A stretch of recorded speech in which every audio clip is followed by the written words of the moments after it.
Fica. Já tá. Grita aí, Cebola. Vai, e o grito de guerra da porção de cebola? É, Cebola e Uhul. 1, 2, 3 e porção de cebola! Uhul! Tinha na mão. Tava muito caro. Não, mas tudo bem. Nós não vamos pagar cebola pra ninguém. Quer pagar cebola? Tira a foto aí e manda no Yorkut lá. Yorkut. Jackson 5. No Jackson.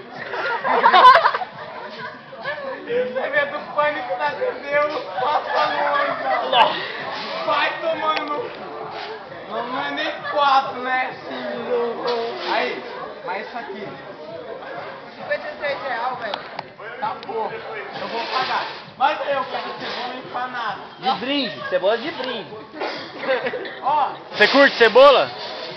E essa tatuagem de cadeia aí? Essa tatuagem de cadeia? Mas sabe que é a verdade? Vamos ver. Eu não vou pedir cebola empanada porque vai ser foda, velho. Porque todo mundo serviu nós otimamente nesse lugar, velho. Eu tô acostumado a chegar, velho. Eu sou roqueiro. Eu chego, coloco o pé na mesa, eu tenho cigarro, velho. No lugar que eu vou, tá ligado? Mas aqui, velho, aqui não. Os caras serviu eu otimamente. Depoimento dele, né? É o depoimento do Guino lá. Ô, sou evangélico hoje, então.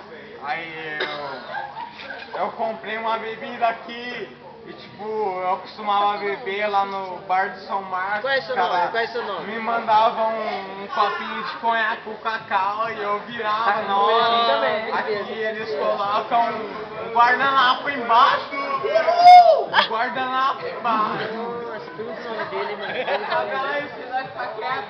Ah, você gostoso. Faz um Conhaque com cebola? Conhaque com cebola? Cebola? Mas aí, tudo com cebola na conta dele, velho.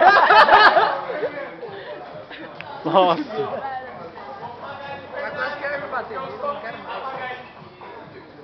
Eu sofri pra pagar isso. Nossa, cara, esse é o grau. Olha, é o maior grau que eu já vi.